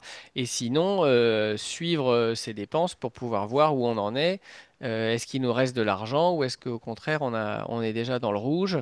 Ça déterminera les moyens disponibles tout au long de la vie du projet, quoi. Et pas besoin d'aller chercher des moyens supplémentaires. Vous envisagez de travailler, Fabien, pendant les 3 ans avec les... Il y a une enveloppe qui a été obtenue ou c'est des ressources propres de l'établissement ou on est sur des tout petits montants, je sais pas. C'est les deux. Nous, on est sur un projet à 20, je sais plus, 24 000, 25 000 euros. Quand même. On a quand même quelques dépenses. On a de la prestation. Voilà, on a Ouais. quelques dépenses de prestation. Mais ça, c'est plutôt bien calé, plutôt bien identifié. Ouais, le travail a été bien fait dans ce cadre-là, quoi. Et les financements viennent que de l'établissement ou il y a des financements extérieurs? Euh, je sais, il faudrait que je regarde. Honnêtement, Bon. il y a de l'autofinancement, ça je sais, mais c'est une Ouais. petite partie Si- d'autofinancement. Alors, c'est plutôt des subs, mais faudrait que je revérifie. J'ai pas Parce ça. que qui dit sub dit dossier de subvention, c'est-à-dire de la paperasse à faire en temps et en heure auprès de Ouais, la communauté de communes, auprès de la fondation Nicolas Hulot, bah, je sais pas, mais qui va vous amener des subsides, quoi, hein. Donc à prendre en compte. Emmanuel, Séverine, vous avez des budgets, ils sont à combien? Est-ce que tout vient de l'établissement ou faudra aller chercher ailleurs? Nous, au lycée un directeur adjoint chargé de l'innovation.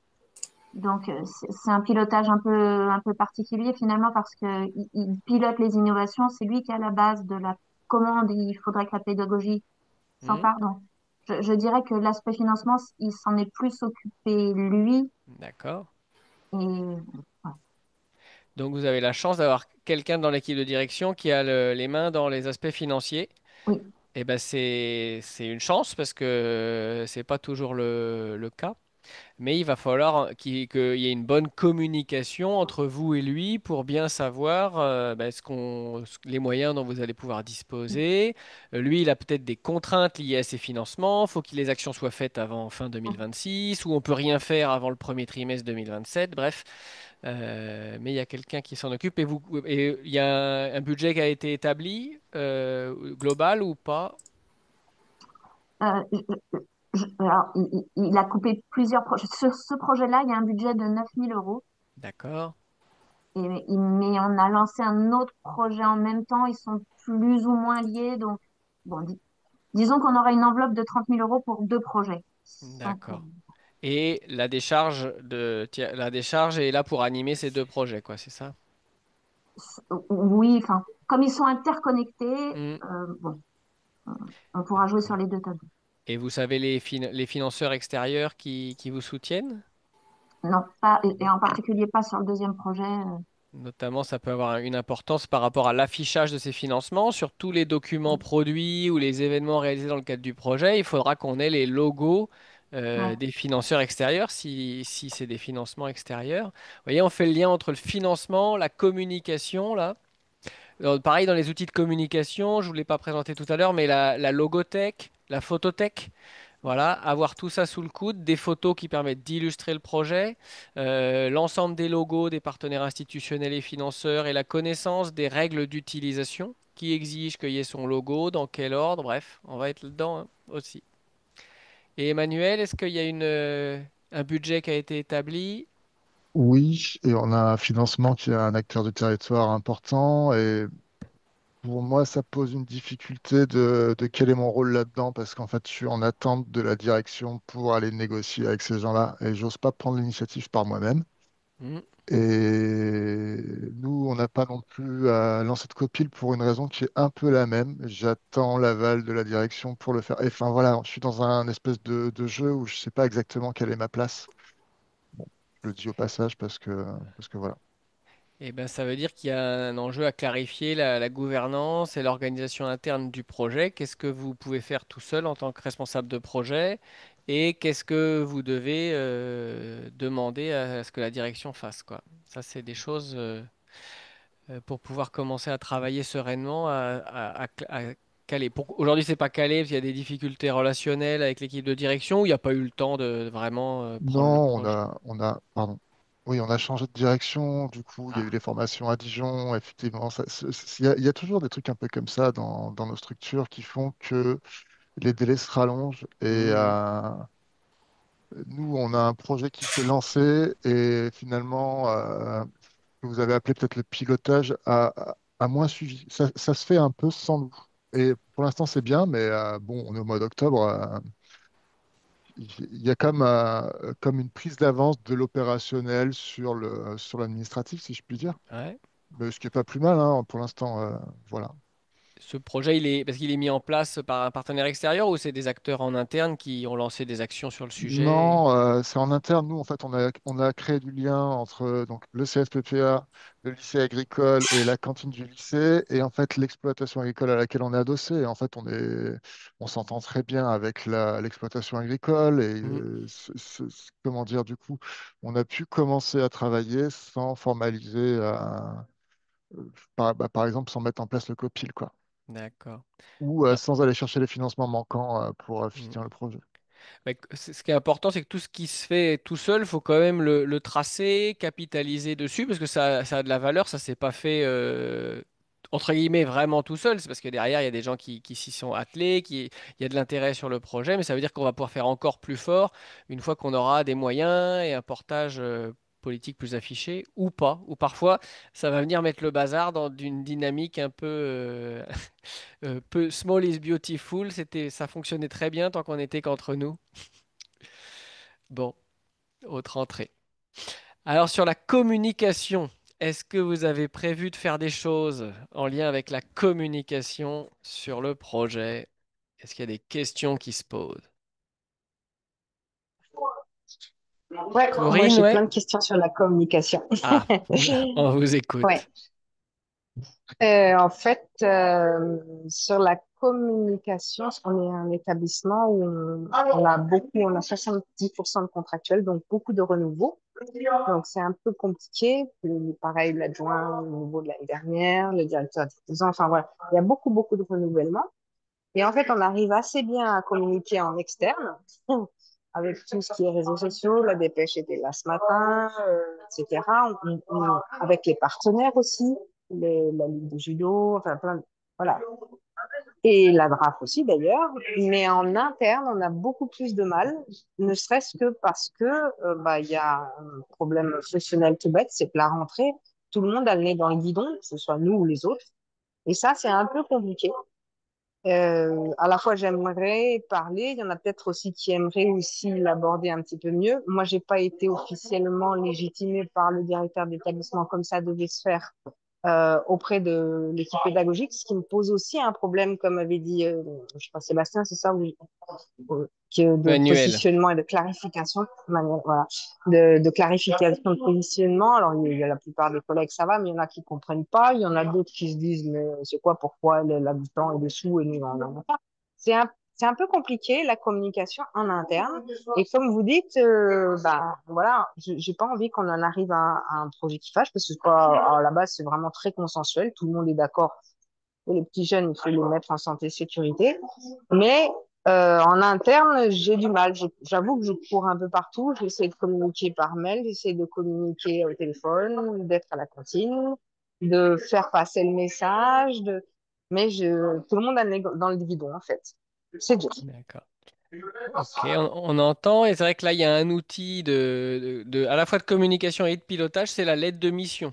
C'est-à-dire que normalement, le chef d'établissement doit la formaliser. Alors, ça peut être fait qu'aux vacances de la Toussaint, mais il ne faut pas partir sans cette lettre de mission. Ça peut être un peu pompeux comme terme, mais voilà, écrire noir sur blanc, officialiser, c'est se mettre d'accord entre tous. Après, pour ce qui est du temps de la rentrée, ben, le projet, il passe souvent après tout le reste et toutes les activités du quotidien. Il faut peut-être attendre que la rentrée se passe et qu'on lève un peu la tête du seau pour commencer à communiquer autour du projet. Mais ça se pose aussi la question de finalement, quel plan de communication pour le projet? Est-ce que vous avez posé un peu les différents moments où vous allez avoir besoin de communiquer? Par quel canot ça serait le mieux? Est-ce qu'il faut envoyer des mails aux gens qui ne lisent plus leur boîte? Est-ce qu'il faut organiser une réunion d'information? Est-ce qu'il faut plutôt passer dans les différentes réunions coordo-filières, voyez, avec votre bâton de pèlerin là? C'est un peu tout ça qu'il faut réfléchir pour arriver aux fins sans se fatiguer et sans se fâcher. Mais donc structurer un plan de communication pour prendre un peu de recul et préparer la communication bah, là, autour de la rentrée, mais aussi au creux de l'hiver, au printemps. Qu'est-ce qu'on va devoir faire savoir et faire connaître? Et puis communication à double sens, hein. Vous avez des choses à faire passer sur le projet, mais il faut aussi que les gens puissent, les collègues puissent s'exprimer et vous recevoir ça. Le projet, c'est pas celui du porteur de projet, ça doit être celui du collectif et donc il doit pouvoir bouger. Moi, je suis ravi quand les gens viennent changer le projet parce qu'ils s'impliquent et ils veulent amener une autre façon de faire. Donc, bah, très bien, maintenant, si tu dis qu'il faut faire comme ça, tu vas le faire comme ça avec moi. Voilà, d'autres remarques, réflexions sur la communication? Moi, je rebondissais juste sur ce que tu disais. Alors, c'est moi qui ai mal compris, mais la lettre de mission, c'est à nos directeurs ou directeurs adjoints de la rédiger, c'est pas à nous de le faire. Alors, c'est au directeur à la signer, mais en général, c'est les porteurs de projet qui la C'est eux rédigent. qui la rédigent, quoi. Ok. Bien heureux est le porteur de projet qui a un directeur suffisamment dans le dossier, mais elle se discute, elle se négocie. On la met pas sous le nez du directeur en disant il faut signer. On fait un premier jet, puis on en discute, on précise certains points. C'est un élément de dialogue de gestion en début de projet. Et oui, vous êtes la petite main qui va gratter la lettre. Bon, c'est Ça tombe bien. l'occasion de. Il y a une part de pouvoir quand on Oui, est responsable, quoi, chef de projet, hein. Il faut savoir bien le manier, mais avec parcimonie, mais oui, on peut orienter. absolument.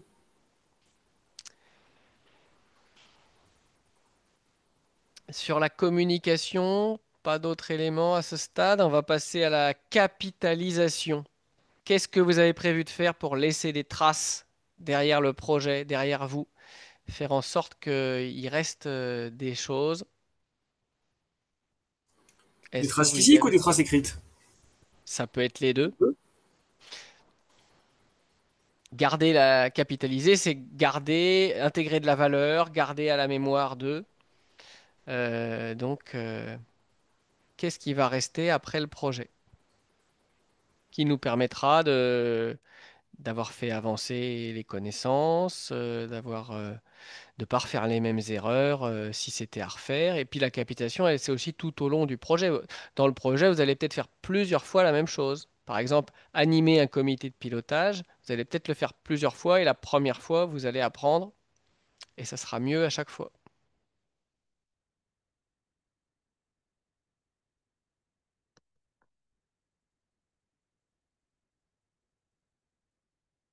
Donc non, a priori, vous n'aviez pas encore pensé à la capitalisation. C'est des petites choses, hein, vous savez, mais par exemple, ben, on va faire un poster de valorisation ou une mini vidéo en fin de projet. Voilà.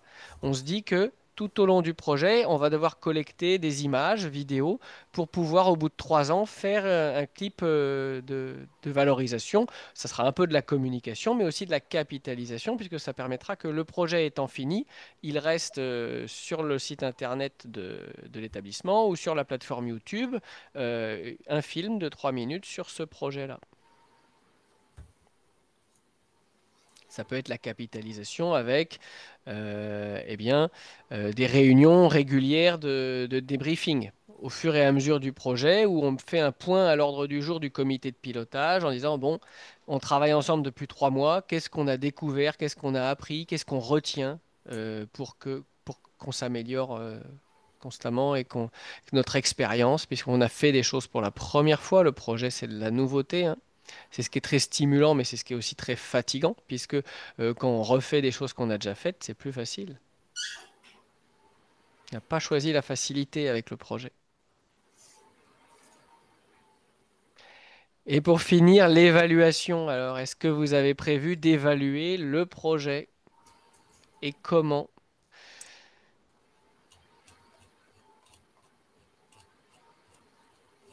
Comment on pourra dire à la fin, ça a été fait, oui, non, dans quelle mesure, quel intérêt ça a eu, quelles limites? Ouais, alors moi, c'est ce que je te disais tout à l'heure, hein, je reprenais la fiche, enfin, le dossier qui a été déposé, c'est marqué le projet sera évalué par les indicateurs définis lors du COPIL, qui seront suivis annuellement, validés et adaptés le cas échéant. Bon, et ben au travail, quoi. Donc ça veut dire que là, établir des indicateurs, c'est bien, mais ça reste à faire, Ça ouais. reste à faire, ouais, Est-ce exactement. que ça va être le nombre d'apprenants qui auront bénéficié voilà, des innovations techniques de l'exploitation? Une fois qu'on a ciblé les innovations existantes, on peut aller tracer tous les moments où on va en parler dans les formations pendant 3 ans. Est-ce que c'est ça qu'il va falloir collecter pour pouvoir montrer à quel point ces innovations ont été valorisées? Est-ce que c'est plutôt l'avis des enseignants sur ce qui se fait sur l'exploitation et on voit que c'est mieux connu, mieux utilisé? Il y a plein d'indicateurs possibles, hein. Ils sont à construire selon les projets, au-delà voilà, des questionnaires de satisfaction. Est-ce que ça vous a plu? Oui, non, pourquoi? C'est l'occasion de mieux comprendre, mieux valoriser. Dans évaluer, il y a la notion de valeur, quoi. Et c'est donner de la valeur au projet pour pouvoir eh bien, le faire connaître et puis surtout mieux le comprendre, le justifier s'il y a des financeurs extérieurs, par exemple. Donc, évaluation, là aussi, il va falloir se pencher sur la question et formaliser des choses pour pas arriver en fin de projet et se dire, oh, zut, il va falloir qu'on évalue le projet, mais en fait, comment on va s'y prendre? Si vous vouliez, par exemple, évaluer l'impact que le projet va avoir sur l'image de l'établissement sur le territoire, bah, va falloir faire une revue de presse régionale pendant 3 ans. Bon, bah, si vous n'avez pas gardé toutes les coupures de journaux qui parlent de ce que vous avez fait, vous serez marron.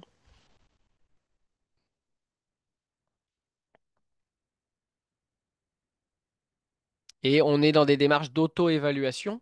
C'est une chance, hein. Donc, on est là pour non pas se faire plaisir, mais pour pouvoir être constructif. Faut pas prendre l'évaluation comme quelque chose, on va vous mettre une note, on va vous dire de faire ci ou comme ci ou comme ça. C'est vous qui en êtes à l'initiative. Est-ce qu'il y a des choses, déjà, vous sentez que ça vaudrait le coup dans 3 ans de faire un point pour voir ce qui a vraiment bougé? Vous avez une petite idée des indicateurs d'évaluation intéressants?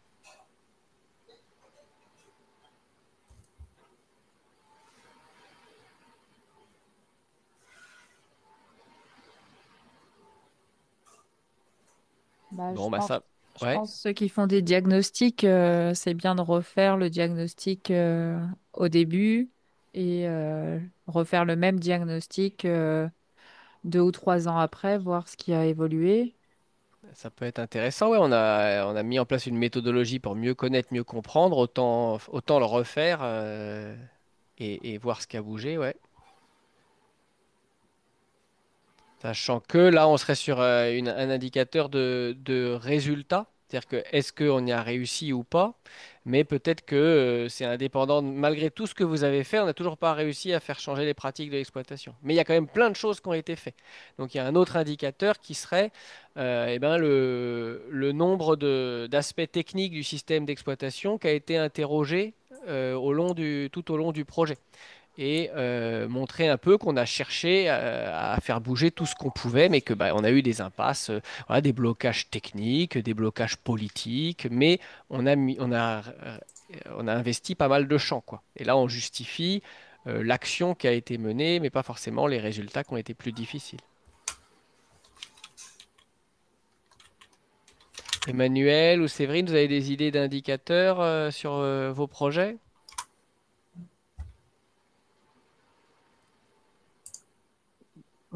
Nous, j'imagine que ce serait quelque chose comme chaque, enfin, chaque innovation est attribuée à une ou plusieurs classes, mais en tout cas, chaque projet a, est relié à une équipe pédagogique, en tout cas, enfin, à une filière, à quelque chose, ou plusieurs, Mhm. mais quelque chose de cet ordre-là. D'accord, ouais. Voir dans quelle mesure les innovations sont prises en compte dans les déroulés pédagogiques, les organisations qui sont menées. Ouais. Et puis, en vous écoutant parler au tout début, je me suis dit, aller jusqu'à, et quand nous, on n'est plus là, comment on fait pour que ce soit un peu automatique? Donc, est-ce qu'on a réussi ou pas à ancrer ça dans le fonctionnement, quoi? Ouais, Ça va pas être écrit dans les référentiels qui sont nationaux, mais peut-être dans les tableaux stratégiques de formation que ces innovations apparaissent, formalisées en tant que support intéressant à valoriser. ouais. Et Emmanuel, des idées d'indicateurs? Oui, ben nous, en fait, on a essayé de se concentrer sur des trucs qui sont chiffrables. Du coup, on avait mis tout ce qui est le nombre de repas à la cantine, des choses sur les quantités de légumes de mémoire. Et bon, je sais pas, moi j'étais assez satisfait, mes collègues aussi. Du coup, j'ai entendu de ce qu'on s'est dit aujourd'hui, de ce que vous nous avez dit, que ce serait bien de mesurer ce qui se passe déjà en cours. Et nous, il y a beaucoup de classes qui viennent en fait au jardin qui ne venaient pas avant. Et il y a tout un enjeu autour d'un logiciel qui permet de les recenser, que tout le monde n'utilise pas et qui du coup nous permettra peut-être d'être un autre indicateur à notre capacité à les réorienter vers ça ou à mesurer leur présence. Aujourd'hui, on n'en est pas capable. Ça s'appelle Galexia. Et voilà, mais non, non, moi je suis content de ce qu'on fait pour l'instant à ce niveau-là. D'accord. N'hésitez peut-être pas aussi à aller vers des indicateurs qualitatifs. Là, j'entends beaucoup de chiffres, mais ça peut être aussi intéressant de faire du qualitatif pour mieux comprendre le projet et voir ce qu'il a amené finalement. Eh ben, on est arrivé au terme du temps qui nous était attribué. Donc, je vous remercie beaucoup pour votre présence, pour votre participation. Donc là, vous êtes à 2 mois de démarrage de projet. Tout reste à faire et à organiser, hein. C'est normal qu'il y ait encore des zones d'ombre ou des questions. L'idée, c'était vraiment de vous faire prendre conscience que la gestion de projet, c'était aussi important, si ce n'est même plus important que le projet, en tant que vous, responsable de projet, que ça ne se fera pas tout seul, qu'il faut prendre un peu de recul, laisser passer la rentrée, mais quand même s'y atteler. Il faut prendre le temps d'organiser les choses. La gestion de projet, moi j'apparente ça à une démarche qualité, mais aussi sécurité pour le projet et le porteur de projet. Donc un porteur de projet en burn-out n'est pas un bon porteur de projet. Donc il faut anticiper, se préserver et peut-être faire moins dans le projet, mais mieux. Voilà, moi je vois dans l'enseignement agricole, on part parfois dans tous les sens, on fait beaucoup de choses, mais on épuise les gens ou on se disperse. Donc, vous pouvez dire, bah, le projet, il est ambitieux sur les réalisations, mais aussi surtout dans sa gestion. Vous voyez, on sait où on va, et ça, c'est important. Allez voir donc la boîte à outils sur le site ADT qui est en cours d'actualisation. N'hésitez pas à solliciter la cellule d'animation si vous avez des besoins particuliers. Euh, et puis, rendez-vous pour faire le point et aller un peu plus loin. Bah, il y a des premières années qui se sont inscrits à la formation du 18 au 20 novembre sur la gestion de projet qui aura lieu à Rambouillet. Elle a lieu d'habitude en octobre, mais cette année, on a dû la décaler. Mais peut-être que l'année prochaine, vous vous inscrirez pour démarrer une deuxième année avec cette formation-là. Et puis, lors du séminaire de décembre, séminaire des porteurs de projets de développement et des chefs de projet. Il y aura une après-midi ou une matinée, je ne sais plus, consacrée aux premières années et on se retrouvera, on parlera de gestion de projet aussi, forcément un petit peu, pour faire le point comme ça sur où vous en êtes. Sur ce séminaire, est-ce que tu as plus d'informations? Moi, j'ai reçu effectivement des mails, ça serait sur 3 jours, qu'il y aurait 2 jours de visio. Est-ce que tu peux nous en dire un peu plus si tu as des infos? Eh ben, ça reste. Il y a un jour qui était envisagé en présentiel, mais on a toujours pas de décision définitive sur les budgets disponibles. Ok. Donc, ça balance entre le faire en présentiel avec financement ou surtout le rebasculer en distanciel. Et voilà, c'est pour ça que vous n'avez pas beaucoup d'infos à ce jour. On est encore dans l'incertitude. À mon avis, ça risque fort de finir tout en distanciel. Mais ça sera pas de la plénière à 200 dans la visio, ça sera des ateliers, des groupes d'échange, voilà. On sait vous tenir plusieurs jours en visio et que ça reste vivable. Voilà, on a une bonne expérience de ces choses-là. N'ayez crainte, on s'amuse bien même à distance. Ouais, en tout cas, enfin, ouais, globalement, on est tous profs, donc on a tous des cours, donc ça veut dire qu'il faut qu'on s'organise d'ores et déjà pour faire table rase de nos cours et de nos missions d'enseignement sur ces 3 jours-là. C'est un moment très fort dans la vie du dispositif et pour les porteurs de projets. Alors, je ne vous cache pas que quand vous venez à Rambouillet, qu'on dort et qu'on mange ensemble et qu'on discute, c'est encore plus fort. Mais oui, idéalement, il faut réussir à mettre ça dans votre décharge horaire, puisque c'est quand même extrêmement important. Je crois que c'est entre guillemets obligatoire d'y participer, hein. Ok. Et bien voilà, je vous dis une bonne fin d'après-midi. À très Merci bientôt dans beaucoup. vos projets. N'hésitez pas à me revenir vers moi si vous avez des questions sur la gestion de projet. Au revoir. Merci beaucoup. Merci Au revoir. beaucoup. Bonne fin de journée. Et bon courage à toutes et tous, hein. Merci. Salut. Allez.